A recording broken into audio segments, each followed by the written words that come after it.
Indians का मतलब कुछ ऐसा ही लिखा हुआ था, अ लैंड ऑफ विलेजेस, है ना, जहाँ पर गांव वाले लोग हैं, रूरल लोग रहते हैं, जहाँ पर सिविलाइज्ड लोग नहीं रहते, उसको हम बोलते हैं इंडिया। कि वो जो लॉन्ग फेस वाली वुमेन है ना, जो पेल फेस वाले चेहरे वाली औरत है, वो मेरे बाल काटने वाली है। जो छोटी लड़कियां थी, जो बच्चियां थी छोटी क्लासेस की, वो स्लीव्ड एप्रन्स पहनी हुई थी, सिंगल हेयर, और उनके बाल कैसे थे, छोटे कर रखे थे, काटे हुए थे। नमस्कार दोस्तों, आप सभी का स्वागत है आपके अपने परिवार अड्डा 24/7 पर।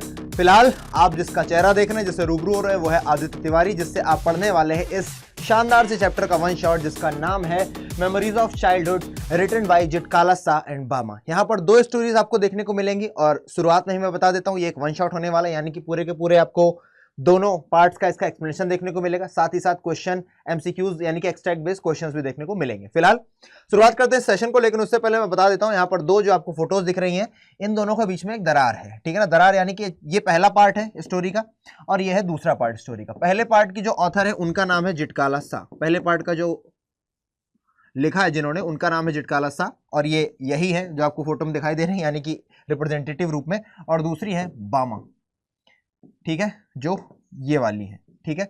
चलिए इस चैप्टर को मैं शुरू करूं, मैं आपको पहले बता दूं कि ये मार्जिनलाइज्ड कम्युनिटीज क्या होती हैं। मार्जिनलाइज्ड कम्युनिटीज होती हैं लोअर कम्युनिटीज, है ना, जैसे कि आप एससी एसटी को कभी मान लेते हैं, हालांकि ये सत्य नहीं है, लेकिन चैप्टर जो हमको पढ़ा रहा है हमें उस हिसाब से जानना पड़ेगा। तो मार्जिनलाइज्ड कम्युनिटीज यानी कि जो लोअर कास्ट की कम्युनिटीज है, उनको आप मार्जिनलाइज्ड कम्युनिटीज बोल सकते हैं। फिलहाल हम लोग आगे बढ़ने की कोशिश करेंगे इस सेशन में, और जानेंगे कि हमें क्या जानना जरूरी है before we start the session. So before you read this unit presents autobiographical episodes. यहाँ पर दो आपको मिलेंगे autobiographical episodes from the lifes of two women, है ना, दो महिलाओं के जीवन से, फ्रॉम मार्जिनलाइज्ड कम्युनिटीज। आगे आना वर्ड याद रखिएगा। Who look back on their childhood and reflect on their relationship with the mainstream culture. The first account is by an American Indian woman. जो पहला अकाउंट है एक अमेरिकन इंडियन वुमेन का है, जिसका जन्म कहां पर हुआ, 19th सेंचुरी में, और जो पहली है वो, उनका नाम क्या है, उनका नाम है जिटकाला सा। उनका नाम क्या है, उनका नाम है जिटकाला सा। और यहीं पर जो दूसरी है, वो जो दूसरा अकाउंट है written by contemporary Tamil writer, जिनका नाम है बामा, जिनका नाम क्या है, बामा। तो आइए पहला चैप्टर दूसरा चैप्टर मतलब कि दोनों पार्ट देख लेते हैं। पहली है जिटकाला सा ये, और दूसरी हमारी बामा है। दो चैप्टर्स हैं, पहले हम लोग जिटकाला सा, फिर इनकी स्टोरी पढ़ेंगे, फिर हम बामा और इनकी स्टोरी पढ़ेंगे। आइए बढ़ते हैं। सबसे पहले जानते हैं अबाउट जिटकाला सा। इनका असली नाम क्या है, गेर्ट्रूड सिमंस बॉनिन। एक बात हो गई भैया, इनका असली नाम पता चल गया, गेर्ट्रूड सिमंस बॉनिन। कब जन्म हुआ इंपॉर्टेंट नहीं है, 1876 बना रहेगा। एक एक्स्ट्राऑर्डिनरी टैलेंटेड व्यक्ति थी, एजुकेटेड थी, नेटिव अमेरिकन भी थी। Who struggled and Triumph. Triumph का मतलब क्या होता है भैया, ट्रायम्फ का मतलब होता है वॉन, है ना, विक्टोरियस हुई in a time where several prejudice. Prejudice क्या होता है बेटा, प्रेजुडाइज का मतलब होता है बायसनेस। प्रेजुडाइज का मतलब क्या होता है, बायसनेस। बायसनेस को हिंदी में क्या बोलेंगे, पक्षपात। जब कई सारे पक्षपात प्रिवेल थे, यानी कि स्प्रेड थे समाज में नेटिव अमेरिकन को लेकर के। नेटिव अमेरिकन कल्चर का मतलब क्या है, नेटिव अमेरिकन। यहां पर इंडियंस भी आएगा बार बार, एक वर्ड है बेटा इंडियन, वैसे ही एक वर्ड यहां पर यूज हो रहा है नेटिव अमेरिकन। यहां पर आप लोग इंडियन का मतलब कतई ना समझे कि भारतीय होने वाला है। यहां पर इंडियन का मतलब उनके लिए रेड इंडियंस, रेड इंडियंस को भी हम बोलते हैं ना। तो यहां पर जो रेड इंडियंस रहते थे, वो जो थोड़ा सा पिछड़ी हुई जनजाति के लोग रहते थे, उनको हम लोग इंडियंस बोलते थे। कुछ समय पहले तक ऑक्सफोर्ड डिक्शनरी में भी इंडियंस का मतलब कुछ ऐसा ही लिखा हुआ था, अ लैंड ऑफ विलेजेस, है ना, जहां पर गांव वाले लोग हैं, रूरल लोग रहते हैं, जहां पर सिविलाइज्ड लोग नहीं रहते, उसको हम बोलते हैं इंडिया। तो वैसे यहां पर यूज हुआ है। As a writer, she adopted the pen name जिटकाला सा। इनका पेन नेम है जिटकाला सा। एंड इन 1900 के शुरुआत में पब्लिशिंग आर्टिकल्स, इन्होंने आर्टिकल लिखे criticising this school, Carlisle Indian school, है ना, कार्लिसल इंडियन स्कूल। इसका नाम याद रखिएगा, क्योंकि लास्ट में आपसे जब एमसीक्यूज में एक ऐसा क्वेश्चन पूछा जाएगा तब आप बताएंगे। Her works criticise dogma. Dogma यानी कि जो फालतू की बातें पहली होती है ना, जो रूढ़ियां हैं, उनको क्रिटिसाइज किया इन्होंने। And her life as a native American women was dedicated against the evils of operation. Operation का मतलब जो दमनकारी नीतियां होती हैं अपर कास्ट की, उन सभी के अगेंस्ट इन्होंने काम किया है। आइए इनके चैप्टर को शुरू करते हैं। इनका जो चैप्टर है, इनका जो पार्ट 1 है, मतलब कि इस चैप्टर का मेमोरीज ऑफ चाइल्डहुड का नाम है the cutting of my long hair. आइए शुरुआत करते हैं। The first day in the land of apples. और मैं बता दूं आपको, यहां पर मिल जाएंगे सारे के सारे जितने भी वर्ड्स हैं, उन सभी की मीनिंग मिल जाएगी। और अगर आपको यही क्या बोलते हैं कि पीडीएफ चाहिए, तो आप ह्यूमैनिटीज अड्डा 24/7 के टेलीग्राम चैनल पर देख सकते हैं। और अगर वहां पर नहीं मिलती है तो आप मुझसे मांग सकते हैं, आदित्य.तिवारी, मैं अपनी ईमेल आईडी आपको बता रहा हूं, आदित्य.तिवारी@अड्डा247.com, ठीक है। ये मेरी ईमेल आईडी, आप इस पर भी मांग सकते हैं। फिलहाल आ जाते हैं, the first day of the land of apples was a bitter cold. जब ये अपने स्कूल पर गई जहां पर इन्होंने नया दाखिला लिया था, बिटर कोल्ड यानी कि लैंड ऑफ एप्पल्स यानी कि वहां पर काफी ठंडी थी। For the snow still covered, क्योंकि जो स्नो थी, बर्फ थी, अभी भी पड़ी हुई थी जमीन पर। ट्री वर बेयर, और जो पेड़ थे वहां पर न पत्ते थे, कुछ नहीं थे, एकदम खाली पड़े थे, क्योंकि भैया पतझड़ का मौसम है। A large bell rang for the breakfast, एक बहुत बड़ी घंटी लगी हुई थी जो टन से बजी, जिससे क्या हुआ, loud metallic voice crashing through the belfry overhead. और उसके बाद बहुत तेजी से मेटेलिक वॉइस नहीं होती, टन, इस तरीके की आवाज आई। और क्या हुआ, बेल्फ्राई, बेल्फ्राई का मतलब ये जो अपर पार्ट है ना, यहां से एक बहुत तेजी से आवाज निकल करके आई विद आवर सेंसिटिव ईयर्स। और कहाँ आई, हमारे कानों में, हमारे सेंसिटिव ईयर्स में। एनोइंग क्लैटर ऑफ शूज, और जो लोग जूते पहने थे उनके जूते कटर पटर कर रहे थे। On bare floors gave us no peace, है ना। और इतना ज्यादा आवाजें हो रही थी यहाँ पर कि हमें बिल्कुल भी शांति नहीं थी। The constant clash of harsh noises, है ना, यहाँ पर लोग बातें कर रहे थे with an undercurrent of many voices murmuring an unknown tongue. अब चूंकि यहाँ पर पहली बार आई थी तो जिस लैंग्वेज में ये लोग बात कर रहे थे उस लैंग्वेज से ये वाकिफ नहीं थी जिटकाला सा, इसलिए इनको बहुत सारा शोर सुनाई दे रहा था, लोग बात कर रहे हैं एक अननोन लैंग्वेज में। अब जैसे कि आपके बगल में कोई चाइनीज आकर के बात करे तो तुम्हारे लिए क्या है, तुम्हारे लिए एक शोर है, क्योंकि तुम कुछ नहीं समझ पा रहे हो, तुम्हारे लिए शोर है, ठीक है ना। Voices murmuring an unknown tongue made a bedlam within which I was securely tied. और एक बेडलैम यानी कि एक बहुत तरीके से अप्रोर शोर क्रिएट हो गया था जिससे मैं फंस चुकी थी। And though my spirit tore itself in struggling for it lost all was useless. और मैंने भले कोशिश की कि इन सबसे दूर रह सकूं, पर क्या ही करूं, उस स्कूल में हूं तो आवाज तो आएगी ही आएगी। आगे अ पेल फेस वुमेन, एक महिला जिसका चेहरा थोड़ा सा पीला सा था, विद व्हाइट हेयर, जिसके सफेद बाल थे, हमारे पीछे आई। We were placed in a line of girls, हम लोग एक लड़कियों की लाइन में थे। Who were marching into the dining room, और हम सभी कहां जा रहे, डाइनिंग रूम में जा रहे जहां पर खाना खाते थे। There were Indian girls in stiff shoes and closely clinging dress, वहां पर लड़कियां थी जो रूरल एरिया से आती थी, जिन्होंने बहुत टाइट जूते पहने थे, बहुत क्लिंगिंग स्कर्ट्स यानी कि बहुत टाइट कपड़े पहने हुए थे। द स्मॉल गर्ल्स वोर स्लीव्ड एप्रन्स, और जो छोटी लड़कियां थी, जो बच्चियां थी छोटी क्लासेस की, वो स्लीव्ड एप्रन्स पहने हुई थी, सिंगल हेयर, और उनके बाल कैसे थे, छोटे कर रखे थे, काटे हुए थे। As I walk noiselessly in my soft moccasins I felt like sinking to the floor for my blanket had been snipped from my shoulders. अब मैं मोकेसिन्स पहने हुई थी यानी कि थोड़ा कंफर्टेबल सॉफ्ट लेदर के शूज पहने हुई थी, जो मेरी कटर पटर नहीं कर रहे थे, आराम चल रही थी। और मैंने अपने चारों ओर एक शॉल ओढ़ा हुआ था। जब उसे खींच लिया किसने, इस पेल फेस वुमेन ने, तो मैं एकदम से ऐसा फील करी जैसे मैं गिर जाऊंगी, ठीक है ना। वही यहाँ पर बताया है, I looked hard at the Indian girls who seemed not to care that they were even more immodestly dressed than I in their tightly fitting shoes, है ना। और मैं उन लोगों की तरफ देख भी नहीं रही थी, उन लड़कियों की तरफ जिन्होंने बहुत टाइट कपड़े पहने थे और बहुत ही इमॉडेस्ट, बहुत ही अनकल्चर्ड लग रही थी। while we marched in the boys entered at the opposite door, जब हम लोग इधर से जा रहे थे डाइनिंग हॉल में तो दूसरी तरफ से लड़के भी आ रहे थे, उनको भी खाना खाना था। I watched for the 3 young braves who came in our party, और मैंने 3 बहादुर लड़के देखे जो हमारी पार्टी में, हमारे मतलब कि डाइनिंग हॉल में। आखिरकार उन्हें ब्रेव क्यों बोला जा रहा है, जानते हैं कैसे। I spied them in the rear ranks, looked as uncomfortable as I felt, और जब मैंने उन्हें स्पाई किया तो मुझे पता चला रेयर रैंक्स यानी कि ये लोग भी निचले जाति से ही आते हैं, और वो लोग भी मेरी तरीके ही अनकंफर्टेबल थे। उन्होंने भी शायद नॉर्मल कपड़े पहने थे जैसे इसने पहने थे, इसीलिए उनको ब्रेव बोल रही हैं ये। A small bell was tapped, एक धीमे से घंटी बजाई गई।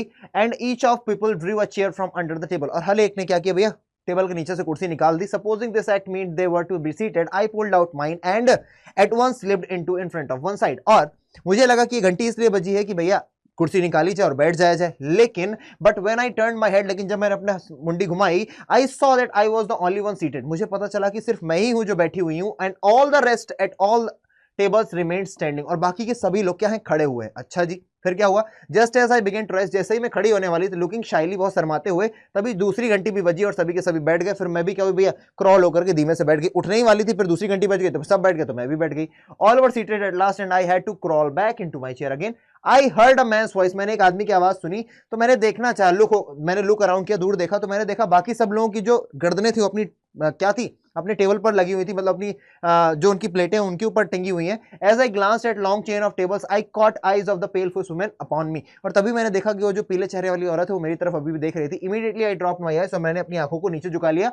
Wondering why I was so keenly watched by the strange woman, और मैं सोच रही थी वो इतना ज्यादा ध्यान से मुझे क्यों देख रही है। The man ceased his murmuring, और उस आदमी ने अपनी आवाज बंद कर दी। Then third bell was tapped, फिर तीसरी घंटी बजी। Everyone picked up the knife, his fork and began eating, सभी लोगों ने भैया अपनी फोक और नाइफ उठाई और खाना शुरू कर दिया। I began crying instead, for by this time I was afraid to venture anything new, और अब तक मैं डर चुकी थी कि अब मैं कुछ और रिस्की काम नहीं करना चाहती, वेंचर यानी कि अब मैं और कोई रिस्की काम नहीं करना चाहती। But this eating by formula was not the hardest trial in the first day. लेकिन ये जो फॉर्मूला था ना कि भैया इस तरीके से खाना है, पहली घंटी, दूसरी घंटी, तीसरी घंटी, ये सबसे ज्यादा कठिन चीज नहीं थी। लेट इन द मॉर्निंग, उसी सुबह my friend Judewin gave me a terrible warning, मेरी दोस्त ने मुझे एक टेरिबल वार्निंग दी, खतरनाक सी वार्निंग दी। Judewin knew a few words of English, वो इंग्लिश के कुछ वर्ड्स जानती थी। And she had overheard the pale face woman talk about cutting of long heavy hair, और उसने सुन लिया था जुडविन ने, मेरी दोस्त ने, कि वो जो लॉन्ग फेस वाली वुमन है ना, जो पेल फेस वाले चेहरे वाली औरत है, वो मेरे बाल काटने वाली है। Our mothers had taught us, हमारी माताओं ने, हमारी संप्रदाय में हमको बताया जाता है that only unskilled warriors who were captured and their hair shingled by the enemy among our pride short hair was worn by mourners and shingled hair by cowards. हमारी जो संप्रदाय, हमारे संप्रदाय में हमारी माताओं ने हमको सिखा रखा है कि हमारे यहाँ सिर्फ उन्हीं लोगों के बाल कटते हैं जो कावर्ड होते हैं, भगोड़े होते हैं, प्रिजनर ऑफ वॉर्स होते हैं, या फिर जिनके यहाँ किसी की मृत्यु हो जाती है, मॉर्नर्स होते हैं, यानी कि दुख मनाने वाले होते हैं, वहीं पर लोगों के बाल काटे जाते हैं, अदरवाइज नहीं काटे जाते। We discussed our fate some moments and when Judwin said we have to submit because they are strong, I rebelled। और जुडविन ने, मेरी दोस्त ने कुछ देर तक बात की, फिर जुडविन कहती कि हमें उनके सामने झुकना ही पड़ेगा, तो मैंने रेबल किया। मैंने कहा नहीं, मैं तो बागी हूं, मैं तो भैया नहीं मान जाऊंगा उनकी बात। Now I will not submit, I will struggle first, I answered. मैंने कहा मैं इतनी आसानी से नहीं मानूंगी, आई विल स्ट्रगल, पहले मैं कोशिश करूंगी अपने आप को बचाने का, नहीं बचा पाई तो मैं स्ट्रगल अपना छोड़ूंगी। I watched my chance and when no one noticed I disappeared, मैंने अपना मौका देखा और जब कोई भी नहीं देख रहा था मैं वहां से गायब हो गई। I crept up the stairs as quietly as I could in my squeaking shoes, और मैं क्या निकल गई, मैं ऊपर की तरफ निकल गई भैया सीढ़ियों से अपने स्क्वीकिंग शूज में, जो अब चटर पटर कर रहे थे, क्योंकि जो मेरे मोकैसिन्स थे ना वो बदल दिए गए थे, अब मुझे मेरे मोकैसिन्स ले लिए गए थे और मुझे भी टाइट जूते पकड़ा दिए गए थे। Along the hall I passed without knowing whither I was going, whither का मतलब वेयर है। Turning aside an open door I found a large room with 3 white beds in it, और मैं ऊपर हॉल में गई, मैंने एक कमरा देखा, वहां पर चली गई, वहां पर 3 बेड्स पड़े हुए थे जो एकदम सफेद कलर के थे, यानी कि सफेद बेडशीट पड़ी होगी, और मैं उसमें जाकर घुस गई। The Windows were covered with the dark green curtains, और जो वहां की विंडोज थी, खिड़कियां थी, वो एक डार्क ग्रीन है ना, हरे कलर के कर्टल से ढकी हुई थी, which made the room very dim, जिससे पूरा का पूरा कमरा डार्क हो गया था। Thankful that no one was there, अच्छी बात तो ये वहां पर कोई था नहीं। I directed my steps toward the corner farthest from the door, और मैंने कहां पहुंच गई, एकदम कमरे के किनारे पर जाकर के पहुंच गई। On my hands and knees, है ना, अपने हाथ और घुटने के बल, crawled under the bed and huddled myself into the dark corner, और मैं जाकर एकदम कोने में जाकर छुप गई। हडल्ड यानी कि अपने आप को एकदम सिकोड़ करके बैठ गई थी। From my hiding place I peered out, और मैं वहां से झांक कर देख रही थी, पियर्ड यानी कि झांक करके देख रही थी। सब वंडरिंग, क्या लिखा है, शडरिंग, शडरिंग का मतलब कांप भी रही थी, विद फियर, डर से। वेदर आई हर्ड फुटस्टेप, है ना, जब मैं आवाजें सुन रही थी दूसरों के पैरों की, दूसरों के फुटस्टेप्स की। दो in the hall loud voices were calling my name, हालांकि हॉल में लोग मुझे अब ढूंढना शुरू कर चुके थे, मेरा नाम बुला रहे थे, इवन जुडविन भी मेरा नाम बुला रही, लेकिन मैंने उसको रिप्लाई नहीं किया। Then the steps were quickened, और उसके बाद आवाजें तेज होती चली गई। The sounds came nearer and nearer, women and girls entered the room, फिर एकदम से आवाजें तेज हो गई, पास आने लगी, और सभी लड़कियां और औरतें कमरे में आ गई। I held my breath and watch them open closet doors and peep behind large trunks, मैंने उन्हें देखा, है ना, झांक झांक करके कि वो लोग क्या कर रहे हैं भैया, ट्रंक्स के पीछे देख रहे हैं ना, इधर उधर झांक रहे हैं। समवन थ्रू द कर्टन्स, किसी ने कर्टन्स को हटा दिया, इसलिए कमरे में एकदम अचानक से लाइट आ गई थी। What caused them to stoop and look under the bed, I do not know, मुझे नहीं पता कि आखिरकार उन्होंने क्या सोचा, स्टूप यानी कि झुक करके उन्होंने बेड के नीचे देखा। आई रिमेंबरिंग बीइंग ड्रैग्ड आउट, मुझे याद है मुझे कैसे खींचा गया था। आई रेजिस्टेड, मैंने बहुत कोशिश की थी मना करने की, मुझे मत ले चलो, मैंने लाते चलाई थी, मैंने स्क्रैचिंग, है ना, नाखून अपने मारे थे। Instead of myself I was carried downstairs and tied fast in a chair, और इन सब करने के बावजूद भी मुझे एक कुर्सी में ले जाकर के नीचे बांध दिया गया था। आई क्राइड, मैं बहुत रो रही थी, shaking my head all the while until I felt the cold blades of the scissors against my neck, मैं तब तक रोती रही, तब तक चीखती रही, जब तक मैंने अपनी जो गर्दन के किनारे क्या नहीं महसूस कर लिया कि भैया मेरे गर्दन के किनारे क्या रख दी गई है, ब्लेड रख दी गई, यानी कि कैंची रख दी गई है, बाल कटने जा रहे हैं। एंड हर्ड देम नॉ ऑफ, नॉ ऑफ का मतलब होता है बेटा बालों का खच, खच की आवाज है ना, स्निप वाली, जब मैंने वो आवाज सुनी बाल कटने की खच वाली, तब मैंने अपनी पूरी ताकत छोड़ दी थी। Then I lost my spirit, मेरी पूरी स्पिरिट खत्म हो गई। Since the day I was taken from my mother I had suffered extreme indignities, people had stared at me, जब से मैं अपनी मम्मी से दूर की गई हूं तब से मेरे अंदर बहुत सारा डर था, और तब से मैं डरी हुई थी। इंडिग्निटीज यानी कि मुझे ह्यूमिलिएट किया गया है अलग अलग तरीकों से। People had stared at me, लोगों ने मुझे घूर घूर कर देखा है। I had been tossed about in the air like a wooden puppet, ऐसा लग रहा था मानो मुझे हवा में एक कठपुतली के तरीके फेंक दिया गया हो। And now my long hair was shingled like a cowards, और अब मेरे बाल एकदम कवर्ड्स यानी कायरों के तरीके काट दिए गए थे। In my anguish I mourn for my mother, anguish यानी का मतलब क्या होता है, मेंटल पेन को हम बोलते हैं एंग्विश, है ना, और अपने दिमागी दर्द में अपनी मम्मी को याद कर रही थी। But no one come to comfort me, लेकिन कोई भी वहां पर नहीं आया। Not a soul reason quietly with me as my own mother used to do, कोई भी वहां पर आकर रीजन यानी मेरे बगल में बैठ करके मुझसे बात नहीं की शांति से, जैसे मेरी मम्मी करती थी। For now I was the only one of many little animals driven by अ हर्डर, क्योंकि अब मुझे लग रहा था कि मैं एकदम चरवाहों के द्वारा, जो भेड़ने के हा खी करता रहता चरवाहा अपने भेड़ों को, मैं भी अब एक भेड़ की तरीके हो गई हूं, मेरा कोई वजूद नहीं रह गया, ठीक है ना। यहां पर आपका पार्ट 1 खत्म होता है, जहां पर आपने देखा कैसे मार्जिनलाइज कम्युनिटीज के साथ बुरी तरीके से बर्ताव किया गया। अब आपका चैप्टर नंबर 2 शुरू होगा, यानी कि इसी चैप्टर का पार्ट 2 शुरू होगा। अब आप बामा के बारे में जानेंगे। बामा कौन है? तो Bama is a pen name of the Tamil Dalit है ना, तमिल दलित वुमेन, एक तमिल दलित वुमेन है, इनका पेन नेम है, रोमन कैथोलिक थी ये। सी हैज पब्लिश 3 मेन वर्क्स, ये याद रखना है आपको, ऑटोबायोग्राफी की थी पहले तो करुक्कू, उसके बाद भैया एक थी संगति, और तीसरी थी भैया क्या, शॉर्ट स्टोरीज की किसुम्बुक्करन। क्या नाम था, किसुम्बुक्करन। ईयर्स याद रख लो और अच्छा है बेटा। कुरुक्कू की इन्होंने 1992 में, संगति की 1994 में, और किसुम्बुक्करन 1996 में। Following step has been taken from, और ये जो आप किताब का पार्ट पढ़ने वाले हो, जो आपकी किताब में दिया गया है एनसीईआरटी में, आपकी फ्लेमिंगो में या फिर विस्टास में, वो करुक्कू से लिया गया है। अब करुक्कू का मतलब क्या होता है, करुक्कू होता क्या बेटा, करुक्कू में एक वर्ड आता है भैया क्या, palmyra leaves. The following excerpt has been taken from the Karukku. Karukku का मतलब होता है पल्मायरा लीव्स। पल्मायरा लीव्स ऐसी होती है ना, सॉ लाइक का मतलब क्या होता है, आरी की तरीके एकदम खर खर खर खर, समझ रहे, which with their serrated edges, serrated का मतलब बहुत ही धारदार एजेस, ऑन बोथ साइड, दोनों तरफ, are like double edge swords, ऐसा लगता है ऐसे दोनों तरफ से क्या स्वॉर्ड हो, तलवारें हो, ठीक है ना। अब आप ये भी जानो करुक्कू अपने आप में भैया, करू का मतलब क्या होता है, करू का मतलब होता है एम्ब्रायो, भ्रूण या फिर सीड, इसका मतलब ये भी हो गया फ्रेशनेस एंड न्यूनेस। फिलहाल हम लोग चैप्टर में बढ़ चलते हैं। इनके द्वारा लिखे गए चैप्टर का नाम क्या है, We too are human beings, कि हम भी ह्यूमन बींग्स ही हैं, हम भी इंसान ही हैं। When I was studying in the class 3rd, मैं जब कक्षा 3 में पढ़ा करती थी, I hadn't yet heard people speak openly of untouchability। मैंने ज़्यादा लोगों को सुना नहीं था कि लोग छूत-अछूत के बारे में बात करें। अगर मैं पॉलिटिकल साइंस की बात करूं तो आपका आर्टिकल 17 इससे डील करता है ना, बोलता है ना, अबॉलिशमेंट ऑफ अनटचेबिलिटी, हिंदी वाले पढ़ते हैं भैया अस्पृश्यता का अंत, ठीक है ना, आपका फंडामेंटल राइट्स के अंतर्गत आता है। But I have already seen, लेकिन मैंने महसूस किया था, देखा था कि किस तरीके से ह्यूमिलेटेड होना पड़ता था उन सभी लोगों को जो अनटचेबिलिटी के शिकार थे। I was walking home from school, मैं अपने स्कूल से घर की तरफ जा रही थी, अपना एक पुराना बस्ता अपने कंधे पर टांगे हुए। हालांकि मुझे अपने घर पहुंचने में 10 मिनट ही लगते थे, लेकिन मैंने अधिकतर में कितना लगाती थी, लगभग 30 मिनट लगाती थी, और कभी कभी तो मैं 30 मिनट से लेकर के 1 घंटे तक लगा देती थी, क्योंकि मुझे जो रास्ते में फन गेम्स होते थे वो सब देखने मुझे मजा आती थी, और ये सारी एंटरटेनिंग चीजें थी, जो नॉवेल्टीज यानी कि जो न्यू चीजें मुझे दिखती थी, जो ऑडिटीज यानी कि जो डिफरेंट चीजें दिखती थी, जो अजीब अजीब सी चीजें दिखती थी, मैं उन्हें देख करके खुश होती थी। In the street, the shops and the बाजार में जाकर के, और मैं देखती थी कैसे परफॉर्मिंग मंकी वहां पर परफॉर्म करता था, जो स्नेक चार्मर होता था इस तरीके से, है ना, जो सपेरा होता था कैसे सांप को निकालता था फिर रख लेता था, जो साइकिलिस्ट साइकिल चलाने वाले होते थे वहां पर लगातार साइकिल चलाते थे 3-3 दिनों तक, और शाम तक चलाते रहते थे, तब कोई उनको भैया दे देता था 1 रुपया तो खुश हो जाते थे भैया, है ना, इस पर यानी मोटिवेटेड हो जाया करते थे। द स्प्रिंटिंग व्हील्स, है ना, वहां पर बड़े बड़े व्हील्स लगे हुए थे, व्हील्स यानी कि जो बड़े बड़े वो नहीं होते हैं, क्या बोलते हैं कि झूले, वो लगे हुए थे। मारियाना टेम्पल के पास भैया ह्यूज बेल लगी हुई थी, hanging there. The Pongal offerings बनाई जाती थी, वहां पर खाना वाना बनता था टेंपल के पास। ड्राइड फिश बेची जाती थी, गांधी जी के स्टैचू के पास में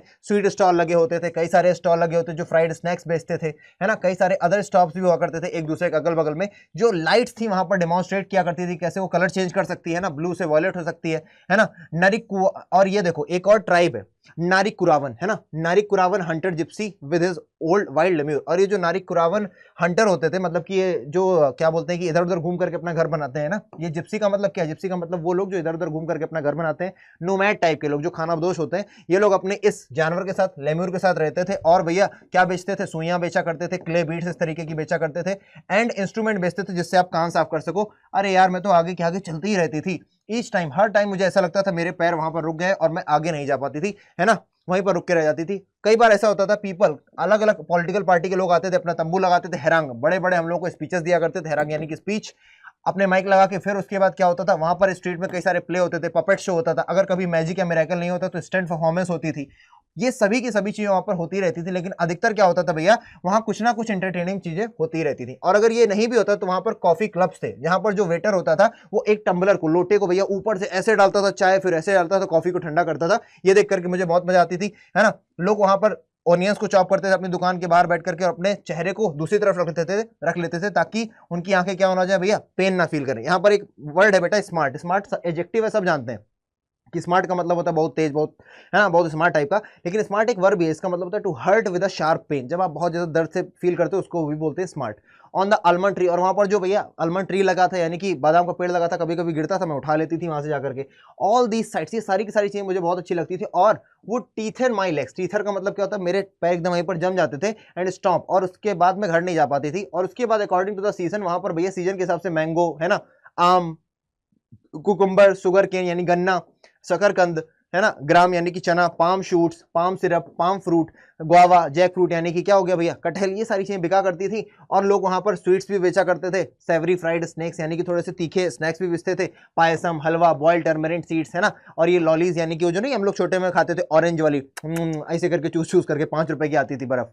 तो गेजिंग ऑल दिस, ये सब देखते हुए एक दिन मैं कहा अपनी खुद की स्ट्रीट में अपना बस्ता कंधे पर टांगे हुई, तो एक अपोजिट कॉर्नर पर मैंने देखा कि यार एक क्या बोलते हैं कि एक थ्रेशनिंग फ्लोर है, यानी कि एक जगह बनाई गई है जिससे भैया धान को उसकी बाली से अलग किया जा सके और धान अलग कराया जा सके, है ना, गेहूं को। सीटेड ऑन द पीस, वहां पर एक लैंडलॉर्ड है जो बैठा हुआ है भैया अपने लीज पर, यानी लीज का मतलब क्या है, लीज का मतलब अपने शेल्फ पर, और वहां पर कई सारे लोग काम कर रहे हैं, उन्हें देख रहा है, ठीक है ना।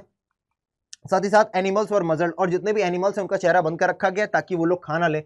तभी मैंने देखा कि एक एल्डर व्यक्ति, एक बुजुर्ग व्यक्ति जो हमारी गली में बहुत ज्यादा माने जाते थे, वो एक बाजार की तरफ से आ रहे थे, और जिस तरीके से उन्होंने पकड़ा हुआ था ना सामान को, एक पार्सल को, वो देख करके मुझे बड़ी हंसी आ रही थी। मैं एकदम ऐसा लग रहा था कि एकदम तेजी से हंसी के फुहारे मेरे अंदर से निकल पड़ेंगे, डबल अप हो जाऊंगी, यानी कि बहुत ज्यादा तेज तेज हंसने लग जाऊंगी, मुझे ऐसी फीलिंग आ रही थी। आई गेस, मुझे ऐसा लगा देयर वाज समथिंग लाइक वड़ी, मुझे लगा यहाँ पर इसमें या तो वड़ई होगी, या तो ग्रीन बनाना होगा, या भाजी होगी इन द पैकेट, इस पैकेट के अंदर, because the wrapping paper was stained with oil, क्योंकि जो रैपिंग पेपर था उसमें तेल लगा हुआ था। ही केम along holding out the packet by the string without touching it, और वो एकदम ऐसे पकड़ कर लेकर के आ रहे थे, उसकी तनी से पकड़ कर अपने से दूर दूर रखे हुए थे। मैंने देखा तो मुझे बड़ी हंसी आई, है ना, कि आखिरकार उन्होंने ऐसा क्यों पकड़ा, और अगर ये ऐसे पकड़ेंगे तो फॉल आउट हो जाएगी, यानी कि वो जितनी भी बड़ी वो गिर जाएंगी। तभी वो जो एल्डर थे वो सीधे लैंडलॉर्ड की तरफ गए, उनकी तरफ झुके जाकर के बो किया और उनको पकड़ा दिया, और वो निकाल करके खाने लग गया, ठीक है ना, begin to eat vadais. After I watch this, जब मैं घर आई तो मैं अपने अन्ना को बताया ये सारी बातें। किसको बताई मैंने बातें, ये सारी बातें अन्ना को बताई, बड़े भाई को बताई। बड़े भाई ने जब ये सारी बातें सुनी तो वो नहीं हंसा, क्योंकि अन्ना भैया जानता था रियलिटी को। तो अन्ना ने मुझे बताया कि वो फनी नहीं था, हम लोगों के साथ ऐसा होता ही है। हम लोगों को क्या नहीं मिलता भैया, everybody believe that they were upper caste, उनको लगता है वो अपर कास्ट है, हम नीची जाति के हैं, और अगर हम उनका सामान छू लेंगे तो वो अपवित्र हो जाएगा, है ना। साथ ही साथ व्हेन आई हर्ड दिस, जब मैंने ये सुना तो मुझे बहुत गुस्सा आ रही थी, है ना। अब हंसी नहीं आ रही थी, मुझे तो ऐसा लग रहा था मैं जाकर के उसका सामान छू लूं जाके, है ना। और मुझे ये भी समझ में आ रहा था ना कि यार जब उसकी वड़ी है, पहले तो भैया उसके ऊपर बनाना का पत्ता है, उसके ऊपर पार्सल है, तो भैया कैसे वो खराब हो सकती थी। इतना ज्यादा प्रोवोक्ड, इतना कितना गुस्सा फील कर रही थी, मेरा मन कर अभी जाकर उसकी बड़ी उठा लूं, खा लूं जाके। Why should we have to fetch, आखिरकार हम जाकर के उनके लिए खरीदते ही क्यों है, हम सिर्फ अपना काम क्यों नहीं करते। सच एन इंपॉर्टेंट एल्डर, हमारे यहाँ का इतना जाना पहचाना, हमारी गली का इतना जाना पहचाना आदमी है, और वो ऐसा काम कर रहा है, बताओ, करना पड़ रहा है। Fetch snacks and hand them, है ना, उनको जाकर के बड़ा रेवरेंटली यानी बड़ी इज्जत से दे रहे हैं, बोइंग झुक करके, and shrinking to follow this who had sits there and stuffs them into his mouth, है ना, और वो बस बैठा बैठा खा रहा है वहां पर। द थॉट ऑफ इट इन्फीरिएटेड मी, ये सोचकर कि मेरे एकदम आग बबूला हो रही थी, ठीक है ना। अब तुमको लग रहा है बहुत फास्ट है, इतना तो 2x स्पीड पे भी नहीं कर पाते तुम, तभी तो भैया तुम वन शॉट देखने आए हो ना। जिसने साल भर पढ़ाई नहीं की और रिवीजन के लिए आया वही वन शॉट देखता है, जिसने साल भर पढ़ाई की है, आरएम सीरीज फॉलो की होगी, उसको तो कोई दिक्कत ही नहीं है, या तो कोई पेड में रहा होगा। तो वन शॉट का आपका भी यही होता है ना कि वन शॉट में मैं कवर कर लूं ज्यादा से ज्यादा कम से कम टाइम में, तो वही मैं आपको प्रोवाइड करा रहा हूं आपकी ही चाहत पर। तो हाउ वाज इट, है ना, तुम भी देखो कि हम कितना तेज पढ़ा सकते हैं, लेकिन हम क्लासेस में कितने आराम से चलते हैं, क्योंकि तब समझाना होता है। अभी ये है कि अपने को कवर कराना है जितना भी मैक्सिमम करवा सके, और जितना कोशिश करते हैं समझाने की, लेकिन स्पीड के साथ। तो how was it that this fellow thought so much, तो ये आखिरकार अपने बारे में इतना सोच कैसे पाते हैं जो लैंडलॉर्ड है। बिकॉज दे हैड स्क्रैप्ड, क्योंकि जस्ट उन्होंने स्क्रैप्ड यानी कि 4 पैसा कमा लिया इसलिए, थोड़ा पैसा कमा लिया इसलिए। अवर people should never run these पेटी एरांड्स, हमें इनके लिए काम ही नहीं करने चाहिए, एरांड्स यानी इनके जॉब ही नहीं करने चाहिए। वी शुड वर्क, उनके जाकर खेत में काम करो, उनसे पैसा लो और चले रहो, और कुछ मत करो। तब मेरे एल्डर ब्रदर बताते मुझे, हु वाज स्टडीइंग, यूनिवर्सिटी में पढ़ते थे और कुछ दिनों के लिए यहाँ पर आए थे।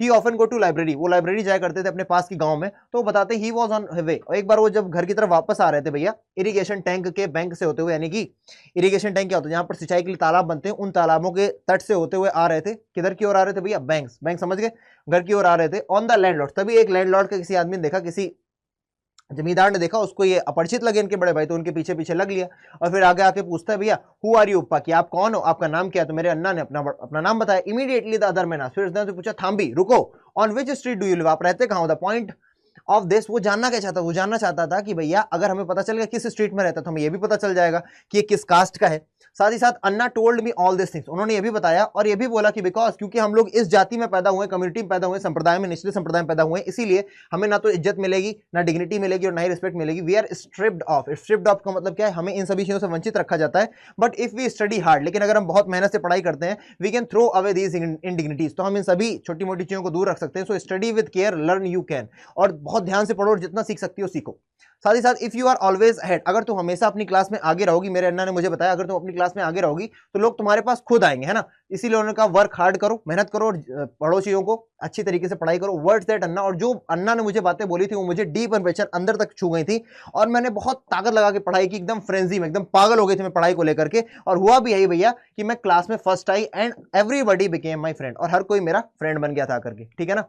समझ रहे हैं। तो यहाँ पे इस चैप्टर का आपका क्या खत्म हो जाता है, इस चैप्टर का आपका एक्सप्लेनेशन वाला पार्ट खत्म हो जाता है। आप लोग देख लो कितनी देर में हो गया भैया, 24 मिनट में, है ना। जब मैंने लाइव पढ़ाया है इसको 2 घंटे में पढ़ाया है, ठीक है ना। यही अंतर होता है वन शॉट में जब रिकॉर्डिंग कर रहे होते हैं हम। इसके बाद हम लोग अभी देखेंगे एमसीक्यूज और फिर हम लोग क्लास से विदा लेंगे। तो अभी आप लोग एमसीक्यूज देखेंगे क्वेश्चन नंबर 1 से लेकर के जितने भी होंगे, ठीक है ना। चलिए शुरू करते हैं। हाँ जी, तो अब बारी है एमसीक्यूज की। आइए, हमारे पास पहले तो हमको दे रखा है इतना बड़ा सा लंबा चौड़ा सा पढ़ो आप, लेकिन आपने अभी चैप्टर पढ़ा है तो पढ़ने की जरूरत पड़ेगी नहीं। आइए सीधे आते हैं, नेम द चैप्टर। चैप्टर का नाम बताओ, memories of childhood. Option number B खत्म हो गया। आई कौन है अबव लाइंस में, सीधी सी बात है भैया, जिटकाला सा। पढ़ना पड़ेगा यार, हमको तो रटा है, तुम कैसे समझोगे। The first day in the land of apples, यानी कि जिटकाला सा वाला पार्ट है, ठीक है ना, तो जिटकाला सा हो जाएंगी। नेक्स्ट क्वेश्चन आपसे पूछ रहा है हु वाज द नरेटर, है ना। How was the narrator feeling, feeling कैसा, बुरा फील कर रही थी। रिलीव्ड पॉजिटिव है, गलत हो जाएगा। स्टैटिक पॉजिटिव है, एक ही negative word annoyed. Next question है हमारे पास, how what is belfry, belfry क्या है बेटा, तो ये बेल टावर को बोलते हैं बेल फ्राई। आगे क्वेश्चन है हमारे पास, who has been referred as the pale face women, warden जो है इन सभी की, उनको पेल फेस वुमेन बोला गया है। नेक्स्ट क्वेश्चन आपसे पूछ रहा है what does the word moccasins mean, moccasins का क्या मतलब है, सॉफ्ट लेदर शूज को हम लोग मोकैसिन्स बोल रहे हैं। Option number B. What was the mental state of the narrator in her own new school? In her new school, भैया कंफर्टेबल, अनकंफर्टेबल, रिलीव्ड या फिर स्टैटिक। तो बताइए मेंटल स्टेट का यहाँ पर क्या मतलब, कैसा था मेंटल स्टेट, अनकंफर्टेबल थी यार जिटकाला सा, उसको अच्छा नहीं लग रहा था। Who had worn single hair, single hair किसके थे, अमेरिकन गर्ल्स के, इंडियन गर्ल्स के, इंडियन गर्ल्स के। Option number B is absolutely correct, ठीक है ना। इंडियन गर्ल्स का मतलब यहाँ पर रूरल गर्ल्स की बात हो रही है। Next question, what was the narrator unable to understand in the dining hall, अरे सीधी सी बात है, ईटिंग बाय फॉर्मूला, किस तरीके से खाना खाना है, क्या फॉर्मूला है वो नहीं समझ रही थी। Why were others standing in the dining hall, सभी लोग डाइनिंग हॉल में क्यों खड़े थे, for they were praying before they eat, है ना, प्रे कर रहे थे वो लोग खड़े होकर के, ठीक है ना। Next question is here, who was standing at the narrator, steering का मतलब कौन घूर रहा था, पेल फेस वुमेन ही घूर रही थी, और कौन ही घूरेगा, पेल फेस वुमेन, मैन नहीं बेटा, मैंने देखो मैन पे क्लिक कर दिया, गलत है। ऑप्शन नंबर बी इसका सही है, पेल फेस वुमेन घूर रही थी, ठीक है ना। How did Zitkala Sa react to the situation, कैसे सिचुएशन पर उन्होंने रिएक्ट किया। She too stared at the pale face women, जब पेल फेस वुमेन उनको देख रही थी, वो जो वार्डन थी देख रही, तो क्या इन्होंने भी देखा, नहीं, इन्होंने नजरें हटा ली थी। She dropped her eyes, option number C is absolutely correct. Next question is here, what was the pale face women planning to do, क्या सोच रही थी करने के लिए, to make their surprise test, punish them, beat them, या फिर cut their long hair, उनके बाल काटने को सोच रही थी। Next question is here, what view did the narrator's mother have about single hair, जो नरेटर की मदर थी वो क्या समझती, सिंगल हेयर मॉडर्न्स के होते थे, कावर्ड्स के होते थे, तो यहाँ पर होगा sign of pride coward eyes, option number B बिल्कुल सही होगा। Next question is asking you what does the narrator mean by moderns, moderns का मतलब क्या है, दुख करने वाले, विलाप करने वाले, लेमेंटियर्स, मॉडर्न्स, ग्रीवर्स, सरोवर, ऑप्शन नंबर डी, सारे ही सिनोनिम है एक दूसरे के। Question number 4, name the chapter, फिर से यार कर दो, मेमोरीज ऑफ चाइल्डहुड। अगला आ गया, why did narrator hide himself, क्यों छुपाया था, ताकि अपने बालों को बचा सके, protect her hair, option number A is absolutely correct. Why was who was looking for the narrator, narrator को कौन ढूंढ रहा था, पेल फेस वुमेन ढूंढ रही थी, ठीक है, गर्ल्स ऑफ द स्कूल सभी ढूंढ रहे थे, option number C is absolutely correct, ठीक है, दोनों ही ढूंढ रहे थे क्योंकि। वेयर डिड जिटकाला सा हाइड हिमसेल्फ, कमरे में जाकर छुपा लिया था भैया, तो option number B under the bed. What literary device had been used in squeaking shoes, squeaking में एस आया है, शूज में भी एस आया है, 2 बार भैया कॉन्सोनेंट आ गया है, रिपीट हो रहा है, इसका मतलब एलिट्रेशन होगा, ऑप्शन नंबर सी, खत्म हो गया बात। We have to submit because they are strong. The speaker of these words was, किसने बोला था कि हमें झुकना पड़ेगा, ये बोला था उसकी दोस्त ने जिसका नाम था Judewin, option number B. Next question is here, in the authors tribe only dash had short ears, है ना, जो ऑथर की जो कम्युनिटी थी, जिटकाला सा की यानी कि जो कम्युनिटी थी, वहां पर छोटे बाल किसके होते थे, सिर्फ और सिर्फ मॉडर्न्स के होते थे, ठीक है ना, जिनके यहाँ मृत्यु होती थी, ओल्ड पीपल के नहीं, यंग के नहीं, एल्डरली के नहीं, option number A absolutely correct है। The entire classroom of students dash as the bell rang, है ना, entire classroom of the students क्या हुआ, जब घंटी बजी तो क्या हुआ, सब उठ करके चल दिए थे भैया। Drew a chair from under the table, set on the stool, net down, तो भैया ऑप्शन नंबर बी, क्या किया था, Drew a chair from the table, पहली घंटी बजने पर। आगे, द इंडियन गर्ल्स वोर, क्या पहना था उन्होंने, skirts, clinging dresses, tight dresses पहनी थी, option number A. Question number 5, Zitkala Sa was a victim of, Zitkala Sa किसकी विक्टिम थी भैया, racial prejudice, serious crime, car accident, rape, racial prejudice, option number A is absolutely correct. Question number 6 is here, what was the name of the school where Zitkala used to study, आपको about the author वाले section बताया था ना, Carlsen Indian school, Carlisle Indian school, जिसके खिलाफ इन्होंने कई सारे आर्टिकल्स भी लिखे। Question number 7 is here, what was the authors original name, original name क्या था इनका, जिटकाला सा था या फिर ग्रेटिट्यूड सिमंस बॉनी था, option number D is absolutely correct. Next question is here, Why did Zitkala experience oppression in her new establishment? उनको आखिरकार ऑपरेशन दमनकारी क्यों फील हो रहा है, बुरा क्यों फील हो रहा है? Because of indignity shown to her, क्योंकि उनको ह्यूमिलिएट किया जा रहा है। ऑप्शन नंबर ए ठीक है। Because she didn't like the place, place भी पसंद नहीं करती, ठीक है। She desired nothing near the mother, ऐसा नहीं है बेटा। ऑप्शन नंबर ए इसका सही होगा। कौन सा? Option number A is absolutely correct. केवल इसलिए क्योंकि वहां पर उनको ह्यूमिलिएशन दिया जा रहा है। लास्ट क्वेश्चन आपके सामने आ रहा है, the lesson memories of childhood is dash autobiographical episode. शुरुआत में ही बताया गया था। यहां पर आपका सेशन खत्म हो जाता है और मैं आप सभी से चाहता हूं आप लोग मेहनत करोगे तभी सफल हो पाओगे। कमेंट जरूर करना आपको ये सेशन कैसा लगा and do let me know, है ना, इन द कमेंट सेक्शन। आप लोगों का बहुत बहुत धन्यवाद। मिलते हैं अगले सेशन में। जय हिंद।